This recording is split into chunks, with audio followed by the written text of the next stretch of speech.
خواب اور حقیقت قسط نمبر 1۔ یہ دلی کے پہاڑ گنج کے علاقے کا کیس تھا۔ میں اس وقت CIA کے سٹاف میں تھا۔ ایک جوان ہندو لڑکی قتل ہو گئی تھی۔ متعلقہ تھانے میں تفتیش ہوتی رہی لیکن کوئی سراغ نہ ملا۔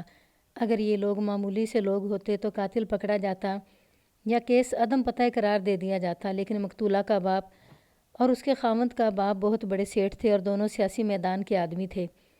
مطلب یہ کہ دونوں بڑی اونچی سوشل حیثیت والے تھے۔ مقتولہ کے باپ کی کوشش سے یہ کیس CIA کو دے دیا گیا تھا۔ اس کی تفتیش مجھے اور ایک انگریز انسپیکٹر کو دی گئی۔ ہم سب سے پہلے متعلقہ تھانے میں گئے اور SHO سے کیس کی فائل لی جو پہلے انسپیکٹر والٹر نے دیکھی تھی، لیکن تمام ترجمانیاں اردو میں لکھی ہوئی ہونے کی وجہ سے اس نے فائل مجھے دے دی۔ دوسرے انگریز افسروں کی طرح والٹر بڑی اچھی اردو بول سکتا تھا لیکن پڑھ نہیں سکتا تھا۔ کیس پڑھ کر میں نے انسپیکٹر والٹر کو سنایا، پھر ہم دونوں نے متعلقہ تھانے کے SHO انسپیکٹر نروتم داس سے سوال جواب کیے جیسے اس واردات کا وہ مشتبہ ہو۔ انسپیکٹر والٹر انگریز ہونے کی وجہ سے ہمارا بادشاہ تھا، اس لیے اس کے منہ سے جو بات آتی تھی وہ کہہ ڈالتا تھا۔ اس نے انسپیکٹر نروتم داس کے منہ پر کہہ دیا کہ اس تھانے کی گڑبڑ ہے ورنہ تفتیش کوئی مشکل نظر نہیں آتی۔ مجھے یہ مشکل نظر آ رہی تھی کہ واردات کو 1 مہینہ گزر گیا تھا، اس لیے اب ہمیں اسی ہندو انسپیکٹر کی مدد لینی تھی۔ یہ تو پولیس کی دلچسپی کی باتیں تھیں۔ میں آپ کو سناتا ہوں کہ واردات کیا تھی۔ ایک سیٹھ خاندان کی ایک لڑکی جس کی شادی کو ابھی 1 سال ہی گزرا تھا اس طرح قتل ہو گئی کہ ڈبل بیڈ پر رات کو مردہ پائی گئی۔ انسپیکٹر نروتم داس کے بیان اور FIR کے مطابق ہمیں یہ معلوم ہوا کہ خامد باہر گیا ہوا تھا۔ وہ رات 11 ساڑھے 11 بجے کے درمیان واپس آیا تو اس کی بیوی پلنگ پر مردہ پڑی ہوئی تھی۔ اس کے خامد نے دیکھا کہ ایک اٹیچی کیس کھلا ہوا تھا، اس میں اس کی بیوی کے زیورات رکھے ہوئے تھے اور اسی اٹیچی کیس میں چند ہزار روپے نوٹوں کی صورت میں بھی پڑے تھے۔ یہ سب مال غائب تھا۔ پوسٹ مارٹم رپورٹ میں موت ہاتھوں سے گلا گھونٹنے سے لکھی گئی تھی اور یہ بھی لکھا گیا تھا کہ مقتولہ کے ساتھ اور کوئی زیادتی نہیں ہوئی۔ اس سے یہ ظاہر ہوا کہ قتل کا باعث ڈکیتی ہے۔ انسپیکٹر نروتم داس نے یہ تصدیق کرا لی تھی کہ مقتولہ کا خاوند اپنے باپ کے پاس بیٹھا رہا تھا۔ اس کے باپ کا بیان بھی شامل تھا۔ وہ کوئی اپنا حساب کتاب کرتے رہے تھے۔ یہ بھی معلوم ہوا کہ مقتولہ اپنے خاوند کے ساتھ اس کے ماں باپ سے الگ ایک مکان میں رہتی تھی۔ یہ بھی واضح تھا کہ مقتولہ کی اپنے سسرال کے ساتھ کوئی ناراضگی نہیں تھی۔ اس کا خاوند اپنے ماں باپ کی رضامندی سے اپنی بیوی کے ساتھ الگ رہتا تھا۔ تھانہ انچارج انسپیکٹر نروتم داس نے اسے ڈکیتی کی واردات یا قتل برائے ڈکیتی لکھ کر تفتیش کو اس لائن پر ڈال دیا تھا۔ اس نے پیشہ ور ڈکیتوں اور مشتبہوں کو اکٹھا کر لیا تھا۔ اس لحاظ سے وہ تفتیش ٹھیک کر رہا تھا، لیکن مقتولہ کا باپ کہتا تھا کہ یہ صرف قتل کی واردات ہے اور مقتولہ کو اس کے خاوند نے قتل کیا ہے۔ اسی کی کوششوں سے کیس CIA کے حوالے کیا گیا تھا۔ ہمارے پاس کیس آنے کی ایک وجہ تو یہ ہو سکتی تھی کہ مقتولہ کے باپ کے پاس کوئی ایسی قابل یقین شہادت تھی جسے متعلقہ تفتیشی افسر نظر انداز کر رہا تھا، یا اس شخص کا اثر و رسوخ اتنا تھا کہ اس نے کیس CIA کے حوالے کر دیا۔ ہمیں سب سے پہلے مقتولہ کے باپ سے ملنا تھا۔ ہم نے اسے اور مقتولہ کے خاوند کو بلوانے کا حکم جاری کر دیا۔ میں ایک ضرور بات کہوں گا کہ اس تفتیش کا کریڈٹ صرف مجھے نہیں ملنا چاہیے۔ انسپیکٹر والٹر سراغ رسانی اور تفتیش کی خصوصی محاوت رکھتا تھا۔ مجھے اعتراف ہے کہ میں نے اس سے 2-3 ایسے ڈھنگ سیکھے جو کبھی میرے ذہن میں نہیں آئے تھے۔ مقتولہ کا باپ جلدی آ گیا۔ ہم دونوں انسپیکٹروں کے لیے تھانے کا ایک کمرہ الگ کر دیا گیا تھا۔ ہم نے مقتولہ کے باپ کو اس کمرے میں بٹھایا۔ اس سے پہلا سوال یہ پوچھا کہ وہ کس بنا پر کہتا ہے کہ اس کی بیٹی کو اس کے خاوند نے قتل کیا ہے۔ کیا آپ کو یہ معلوم ہو گیا تھا کہ آپ کے داماد کے گھر سے زیورات اور اچھی خاصی رقم چوری ہو گئی ہے؟ میں نے اسے پوچھا۔ یہ تو پہلے ہی دن معلوم ہو گیا تھا، اس نے طنزیہ سے لہجے میں جواب دیا۔ پھر آپ کیوں کہتے ہیں کہ آپ کی بیٹی کا قاتل آپ کا داماد ہے؟ میں نے پوچھا، کیا آپ اسے صحیح نہیں سمجھتے کہ اس گھر میں ڈکیتی کی واردات ہوئی ہے؟ اور کیا آپ نہیں مانتے کہ ڈاکوؤں نے آپ کی بیٹی کو اس لیے قتل کیا ہے کہ اس نے شور مچانے یا مزاحمت کرنے کی کوشش کی ہوگی؟ آپ نہیں جانتے کہ یہ لوگ کتنے فریب کار اور دھوکہ باز ہیں؟ اس نے کہا، اگر آپ یہ پوچھیں کہ میں جانتا تھا کہ یہ فریب کار لوگ ہیں تو میں ان کے بیٹے کو اپنی بیٹی کیوں دی تھی؟ میں اس کا جواب یہ دوں گا کہ میں سمجھتا تھا یہ لوگ صرف کاروبار میں دھوکہ بازی کرتے ہیں اور دوستوں رشتہ داروں کے ساتھ مخلص رہتے ہیں۔ میرے ساتھ تو یہ لوگ بہت ہی اچھے تھے، مگر میری بیٹی کی شادی ان کے ساتھ ہو جانے کی دیر تھی کہ انہوں نے نظریں پھیر لیں۔ میرے پاس روپے پیسے کی کمی نہیں، میں نے بیٹی کو تو بہت سارا جہیز دینا ہی تھا، لیکن ان لوگوں کو خوش کرنے کے لیے میں نے بیٹی کو بہت سارا کیش بھی دیا، لیکن یہ لوگ خوش ہونے والے نہیں۔ سیٹھ صاحب، میں نے کہا، کیا یہ بہتر نہیں ہوگا کیا آپ ہمارے اس سوال کا جواب پہلے دیں کہ آپ کو اپنے داماد پر شک کیوں ہے؟ وجہ ٹھوس ہونی چاہیے۔ ہم آپ کو پورا موقع دیں گے کہ آپ بیک گراؤنڈ کو اچھی طرح بیان کر سکیں۔ میں نے کوئی زیادہ لمبی چوڑی بیک گراؤنڈ بیان نہیں کرنی، اس نے کہا۔ میں صرف یہ بتا رہا تھا کہ یہ باپ اور بیٹا جھوٹے اور دھوکہ باز ہیں۔ میرا داماد عیاش آدمی ہے۔ ہم لوگ یعنی میرے اور ان کے خاندان کے افراد میں وہ گھٹن نہیں جو مشہور ہے کہ ہندوؤں میں پائی جاتی ہے۔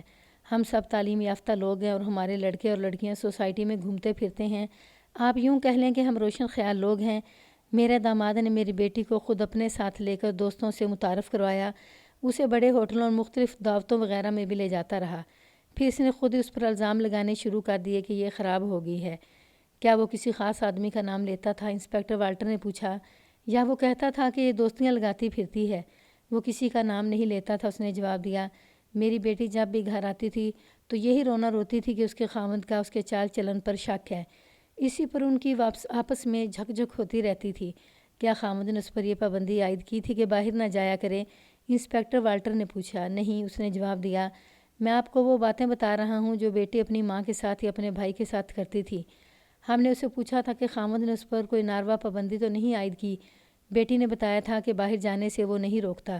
سیٹھ صاحب، میں نے کہا، قتل معمولی جرم نہیں، اس کے لیے غیر معمولی طور پر حوصلہ چاہیے، یا کسی کے لیے ایسے غیر معمولی حالات پیدا ہو جائیں جن پر اس کا اختیار نہ ہو اور وہ کچھ دیر کے لیے اپنا دماغی توازن کھو بیٹھے۔ کیا کوئی ایسی بات ہوئی تھی؟ کیا آپ کی بیٹی کو اس کے خاوند نے کسی کے ساتھ قابل اعتراض حالت میں دیکھ لیا تھا؟ انسپکٹر والٹر نے پوچھا۔ یا ایسا ہوا تھا کہ آپ کی بیٹی اپنے خاوند کے ساتھ لڑ جھگڑ کر آپ کے پاس آ گئی ہو اور خاوند اسے بہلا پھسلا کر اپنے ساتھ لے گیا؟ نہیں، اس نے جواب دیا۔ میں سمجھتا ہوں کہ آپ کیا پوچھنا چاہتے ہیں، یہ میں آپ کو بتا دیتا ہوں۔ میری بیٹی اس کی بات نہیں مانتی تھی۔ اس شخص نے خاصی لمبی بات کی تھی، کچھ اس نے بتایا، کچھ ہم نے پوچھا۔ اسے صورت سامنے آئی کہ مقتولہ تیز ترار لڑکی تھی، خوبصورت بھی تھی اور جرأت بھی رکھتی تھی۔ باپ سے ہم یہ توقع نہیں رکھ سکتے تھے کہ وہ یہ کہتا کہ اس کی بیٹی کے کسی کے ساتھ قابل اعتراض تعلقات تھے۔ ابھی تو ہم نے بہت سے لوگوں کے بیان لینے تھے۔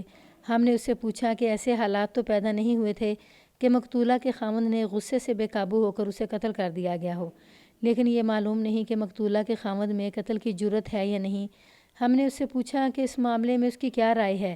خان صاحب، اس نے کہا، آپ کیسی جرأت کی بات کرتے ہیں؟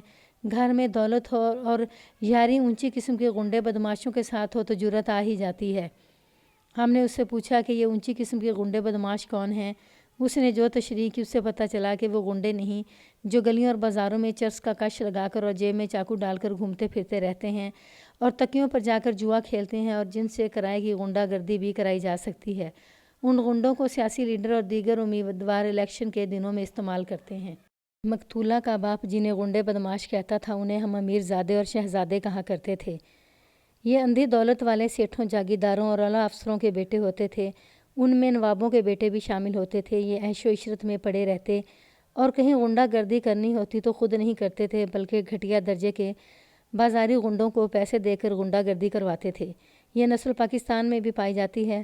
مقتولہ کا خاوند اسی قسم کا امیر زادہ تھا اور اس کی عادتیں ویسی ہی تھیں جیسی میں نے بیان کی ہیں۔ ایسے امیر زادے شراب پیتے اور اونچی قسم کے گانے اور ناچنے والیوں کے ہاں جاتے تھے۔ مقتولہ کے باپ کو ہم نے بہت کنگالا۔ اس کے پاس کوئی ایسی شہادت نہیں تھی جو اس کے داماد کے خلاف ثابت کرتی، لیکن اس نے جو دلیلیں دیں اور جس انداز سے باتیں کی، اس سے ہمیں یہ تاثر ضرور ملا کہ اس کے داماد پر شک کیا جا سکتا ہے اور اسے مشتبہ کی حیثیت سے شامل تفتیش ہونا چاہیے۔ اس بات پر غور کریں انسپکٹر صاحب، اس نے کہا، میں نے سنا ہے کہ میرے داماد نے پولیس اسٹیشن میں یہ بیان دیا ہے کہ قتل کی رات وہ اپنے باپ کے پاس تھا اور وہ کہ حساب کتاب کرتے رہے تھے اور اسی میں آدھی رات ہو گئی تھی۔ میں نے اس رات 10 بجے کے بعد اپنے داماد کے باپ کو چاندنی چوک میں دیکھا تھا۔ وہ ایک آدمی کے ساتھ تانگے پر جا رہا تھا۔ میں تانگے پر گھر کی طرف آ رہا تھا۔ وہ گھر کی طرف نہیں آ رہا تھا بلکہ کہیں جا رہا تھا۔ میں نے اس کیس کی فائل کھولی اور وہ بیان پڑھا جو مقتولہ کے خاوند نے دیا تھا۔ اس میں اس نے کہا تھا کہ وہ 9 بجے کے قریب باپ کے گھر گیا تھا اور اس میں یہ نہیں لکھا تھا کہ اس وقت اس کا باپ گھر پر مل گیا تھا یا وہ گھر میں نہیں تھا اور کچھ دیر بعد آیا تھا۔ انسپکٹر والٹر نے دروازے کے باہر بیٹھے ہوئے کانسٹیبل کو بلا کر کہا کہ وہ انسپکٹر نروتم داس کو بلا لائے۔ نروتم داس فوراً آ گیا۔ ہم نے مقتولہ کے باپ کو باہر نکال دیا۔ نروتم داس کو بٹھا کر مقتولہ کے خاوند کا بیان اس کے سامنے رکھ دیا۔ یہ بیان تم نے لیا تھا؟ انسپکٹر والٹر نے کہا۔ تم نے کئی سوال پوچھے ہوں گے، جرا بھی کی ہوگی۔ ہاں صاحب بہادر، نروتم داس نے کہا۔ میں نے اپنی پوری تسلی کے یہ بیان قلم بند کیا اور اس شخص کے دستخط لیے تھے۔ انسپکٹر والٹر نے مجھے کہا کہ مقتولہ کے سسر کا بیان کھول کر پڑھوں۔ میں نے اس کا بیان پڑھ کر اسے سنایا۔ اس میں لکھا تھا کہ وہ اپنے گھر میں تھا جب اس کا بیٹا اس کے پاس آیا تھا اور وہ کچھ کاروباری معاملات اور حساب کتاب کی باتیں کرتے رہے تھے اور اس نے اس کام کے لیے اپنے بیٹے کو بلایا تھا۔ اس بیان سے یہ صاف ظاہر تھا کہ جس وقت مقتولہ کے باپ نے اس شخص کو چاندنی چوک میں تانگے پر سوار کہیں جاتے دیکھا تھا، اس وقت ہی اپنے گھر میں اپنے بیٹے کے ساتھ کاروباری باتیں کر رہا تھا۔ انسپکٹر والٹر نے نروتم داس سے کہا کہ وہ چلا جائے۔ وہ پہلے تو اٹھا ہی نہیں۔ ہم دونوں نے اس کی طرف دیکھا تو وہ آہستہ آہستہ اٹھا۔ میں اور انسپکٹر والٹر اس کے چہرے کو دیکھ رہے تھے۔ وہ اس طرح اٹھ رہا تھا جیسے وہ اٹھنا نہیں چاہتا اور کچھ کہنا چاہتا ہے۔ میں اس کے چہرے پر ایک تبدیلی سی دیکھ رہا تھا۔ کچھ کہنا چاہتے ہوئے میں نے دوستانہ لہجے میں کہا، کہہ دو یار، انسپکٹر والٹر بھی اپنا یار ہے۔ ہاں ہاں، انسپکٹر والٹر نے پوچھا، کیا بات ہے؟ انسپکٹر نروتم داس آہستہ آہستہ اٹھتے یک لخت سیدھا ہو گیا اور کھسیانی سی مسکراہٹ سے کہنے لگا، کچھ نہیں صاحب بہادر، کچھ نہیں۔ وہ انسپکٹر والٹر کو سیلوٹ کر کے کمرے سے نکل گیا۔ انسپکٹر والٹر نے انگریزی میں کہا، پھر اردو پر آ گیا، کیا تم نے اس کے چہرے کو غور سے دیکھا تھا؟ بہت غور سے دیکھا تھا، میں نے کہا۔ اس نے تو اچھا خاصا شک پیدا کر دیا ہے۔ مقتولہ کے خامند کو بلاؤ، والٹر نے مجھے کہا۔ کانسٹیبل کو بلانے کی بجائے میں خود ہی باہر گیا۔ مقتولہ کا خامند برآمدے میں بینچ پر بیٹھا ہوا تھا۔ میں نے اسے پہلی بار دیکھا تھا۔ اسے اپنے پاس بلا کر پوچھا کہ مقتولہ کے خامند تم ہی ہو؟ اس نے پختہ سے لہجے میں جواب دیا کہ وہی مقتولہ کا خامند ہے۔ میں اسے اندر لے آیا۔ قتل کی رات تم شام کا کھانا کھا کر اپنے باپ کے گھر چلے گئے تھے۔ انسپکٹر والٹر نے اسے کہا، تمہیں باپ نے بلایا تھا؟ تم جب وہاں گئے تو باپ تمہیں گھر پر ہی ملا ہوگا۔ ہاں صاحب، اس نے جواب دیا، میرا باپ گھر ہی تھا۔ اس نے کہا، جانا تھا، اس نے تو مجھے بلایا تھا۔ تم 8 ساڑھے 8 بجے وہاں گئے ہوں گے۔ ہاں صاحب، اس نے جواب دیا، یہی وقت تھا۔ تم نے بیان دیا تھا کہ تم تقریباً 11:30 بجے تک وہاں رہے۔ ہاں صاحب، اس نے جواب دیا، یہی وقت تھا۔ 8:30 سے 11:30 بجے تک تم اپنے باپ کے ساتھ رہے۔ انسپکٹر والٹر نے پوچھا، کیا تم اپنے باپ کے ساتھ تانگے پر کہیں گئے تھے؟ وہ سوچ میں پڑ گیا۔ اب اس کے چہرے پر جو تاثرات آئے وہ اس کے خلاف گواہی دیتے تھے۔ صاحب کے سوال کا جواب دو، میں نے کہا۔ یہ کوئی اتنی پرانی بات نہیں کہ اس وقت تمہارے ذہن سے اتر گئی ہو۔ میں باپ کے ساتھ اس رات باہر نہیں گیا تھا، اس نے اٹک اٹک کر کہا۔ تمہارا باپ اس رات گھر نہیں تھا، میں نے کہا۔ تمہارا تحریری بیان ہمارے پاس موجود ہے۔ اس کے مطابق تم 8:30 بجے سے 11:30 بجے تک اپنے باپ کے ساتھ رہے۔ میرے سوال کا جواب بعد میں دینا، انسپکٹر والٹر نے کہا۔ پہلے یہ بتاؤ کہ تم جھوٹ کیوں بول رہے ہو؟ آپ کو کس نے بتایا ہے کہ میرا باپ پوچھنے والا کام ہم کریں گے؟ انسپکٹر والٹر نے کہا، تم صرف جواب دینے والا کام کرو۔ بولو، ہم نے کیا پوچھا ہے؟ میں پہلے بیان دے چکا ہوں صاحب، اس نے کہا۔ میں اسی بیان پر قائم ہوں۔ میں اپنے باپ کے گھر گیا تھا اور اس کے ساتھ اس کے گھر میں رہا تھا۔ اور تمہارا باپ اس دوران باہر نہیں گیا تھا؟ میں نے کہا، نہیں۔ اس نے کہا۔ پہلے تو اس کی زبان کانپ گئی تھی، لیکن وہ بعد میں شیر ہو گیا اور دلیرانہ لہجے میں جواب دینے لگا۔ مجھے خیال آیا کہ یہی سچا ہو سکتا ہے، اس کا سسر جھوٹ بول رہا ہوگا۔ وہ اسے پھنسانا چاہتا تھا۔ انسپکٹر والٹر کو میں نے آنکھ سے اشارہ کیا کہ اسے ذرا باہر بھیج دے تاکہ ہم آپس میں اس کی جھوٹ اور سچ کے متعلق بات کر سکیں۔ اس کے جانے کے بعد میں نے انسپکٹر والٹر کو اپنے تاثرات بتائے۔ میں ابھی کوئی رائے قائم نہیں کر سکا تھا۔ ہم دونوں نے اس شخص کے جواب دینے کے انداز اور چہرے کے بدلتے ہوئے جو تاثرات دیکھے تھے ان کے متعلق تبادلہ خیالات کیا۔ ہم نے اس نتیجے پر پہنچنا تھا کہ مقتولہ کا خامند جھوٹا تھا یا باپ۔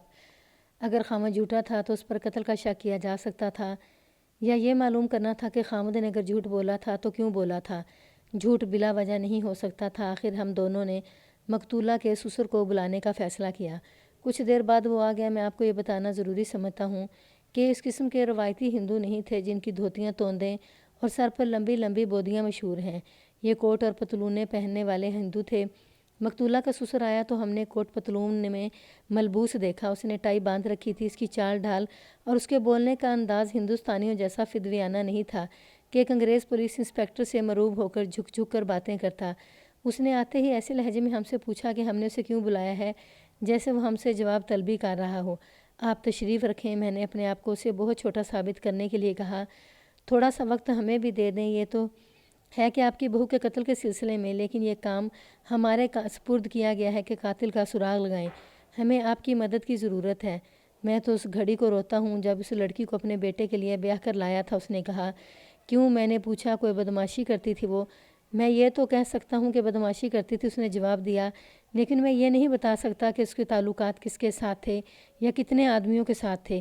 بات اور صاف کرو۔ انسپکٹر والٹر نے، جو اتنی دیر سے اسے گھور رہا تھا، پوچھا۔ کیا بدمعاشی کرتی تھی؟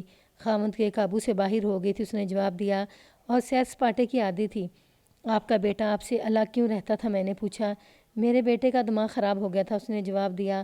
اس لڑکی کے حسن اور شوخیوں نے اس کے دل میں ماں باپ کی محبت نکال دی تھی۔ پھر آپ کے بیٹے کو کب ہوش آیا کہ اس کی بیوی اسے بیوقوف بنا رہی ہے؟ میں نے پوچھا۔ اسے اب ہوش آیا ہے جب وہ قتل ہو گئی ہے، باپ نے جواب دیا۔ آپ نے یہ تو سوچا ہوگا کہ قاتل کون ہے؟ سوچنا کیا تھا، اس نے کہا۔ کیا آپ کو معلوم نہیں کہ میرے بیٹے کے گھر ڈاکہ پڑا اور ڈاکو میری بہو کو جان سے مار کر چلے گئے؟ میری بات غور سے سنو اور سوچ کر جواب دو، انسپکٹر والٹر نے کہا۔ تم تعلیم یافتہ آدمی ہو، تم جانتے ہو کہ سوچنے کا مطلب کیا ہوتا ہے۔ تم نے لڑکی کی بدمعاشی کا ذکر اس طرح کیا ہے جیسے اس کے قتل کا باعث اس کی اپنی بدمعاشی ہو، اور ساتھ ہی یہ کہتے ہیں کہ اسے ڈاکوؤں نے قتل کیا ہے۔ اس کی بدمعاشی کا معاملہ الگ ہے، اس نے کہا، اور ڈکیتی کی واردات کا اس کے ساتھ کوئی تعلق نہیں ہو سکتا۔ یہ تو میں نے آپ کو بتایا ہے کہ مقتولہ کیسی لڑکی تھی۔ مقتولہ ایسی لڑکی تھی کہ اس پر قابو پانے کا ایک یہی طریقہ تھا کہ تمہارے بیٹے نے اس کو قتل کر دیا، انسپکٹر والٹر نے کہا، اور تھانے کی فائل میری طرف پھینکتے ہوئے مجھے کہا، مسٹر ملک، اس کا پہلا بیان مجھے پڑھ کر سناؤ۔ میں نے اس کا وہ بیان جو اس نے پہلے انسپکٹر نروتم داس کو دیا تھا پڑھ کر والٹر کو سنایا۔ اس میں اس شخص نے ایسی کوئی بات نہیں کی ہی تھی کہ لڑکی بدمعاش تھی۔ آپ میری سوشل پوزیشن کا خیال رکھیں، مقتولہ کے سسر نے انسپکٹر والٹر سے انگریزی میں کہا۔ آپ جس پر قتل کا الزام لگا رہے ہیں اس کی سوسائٹی میں اور سیاسی حلقوں میں قابل عزت حیثیت ہے۔ میں تم سے معافی نہیں مانگوں گا، مسٹر والٹر نے کہا۔ ہم تفتیش کر رہے ہیں اور یہ تفتیش CIA کر رہی ہے، جس میں تمہاری پتلون بھی اتر سکتی ہے۔ معلوم نہیں یہ شخص جھوٹا تھا یا سچا۔ اسے انسپکٹر والٹر یہ تاثر دے رہا تھا کہ اس تفتیش میں اس کی حیثیت معمولی سے گواہ کی ہے جو مشتبہ بھی ہو سکتا ہے۔ میں نے ان کی باتیں توجہ سے نہیں سنی کیونکہ میرا دھیان ایک اور طرف چلا گیا تھا۔ میں یہ سوچ رہا تھا کہ اتنے امیر کبیر گھر میں نوکر یا نوکرانی کا ہونا لازمی ہے۔ انسپکٹر والٹر اس سے پوچھ گچھ کر رہا تھا اور میں کیس کی فائل دیکھ رہا تھا۔ اس میں مجھے کسی نوکر یا نوکرانی کی موجودگی نظر نہ آئی۔ ڈکیتی کی واردات میں گھر کے نوکر کو خاص طور پر شامل تفتیش کیا جاتا ہے کیونکہ نوکر گھر کا بھیدی کا کام کرتے ہیں، اور یہ بھی ہو سکتا ہے کہ واردات نوکر کے کرنے کی ہی ہو۔ یہ جنگ عظیم دوم کے وقت کا واقعہ ہے۔ دلی کی رونق امریکی اور برطانوی فوجوں کی وجہ سے بڑھ گئی تھی۔ ان لوگوں کے پاس جنہیں فوجی سامان سپلائی کرنے کی ٹھیکیداریاں مل گئی تھیں بہت دولت آ گئی تھی۔ اس سے گھروں میں نوکریاں کرنے والوں کی تعداد بڑھ گئی تھی اور اس کے ساتھ ہی چوری اور ڈکیتی کی وارداتیں بھی بڑھ گئی تھیں۔ بعض آدمی چوری کرنے یا ڈکیتی کی واردات کرانے کے لیے ہی امیر گھروں میں نوکریاں کیا کرتے تھے۔ سیٹھ صاحب، میں نے اسے پوچھا، آپ کے بیٹے کے گھر نوکرانی تھی یا نوکر؟ ایک نوکر تھا یا زیادہ؟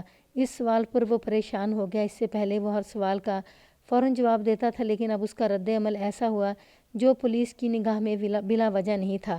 اتنے اونچے گھرانے میں 2-3 نوکر تو ضرور ہوں گے، میں نے کہا۔ ایک نوکرانی تھی، اس نے جواب دیا۔ کیا آپ نے اس کا بیان نہیں دلایا تھا؟ اس کے بیان کی ضرورت ہی نہیں تھی، اس نے کہا۔ وہ صبح آتی تھی اور شام کے بعد چلی جاتی تھی۔ آپ عقل اور ہوش والے آدمی ہیں، میں نے کہا۔ کیا آپ کو یہ خیال نہیں آیا تھا کہ یہ نوکرانی گھر بھیدی ہو سکتی ہے؟ آپ کا ہزاروں کی مالیت کا مال چوری ہو گیا ہے اور آپ نے نوکرانی پر شبہ نہیں کیا۔ یہ بھی تو ہو سکتا ہے کہ نوکرانی مجرموں کے ساتھ تھی اور اس وجہ سے آپ کی بہو کو قتل کیا گیا کہ اس نے اپنی نوکرانی کو پہچان لیا تھا۔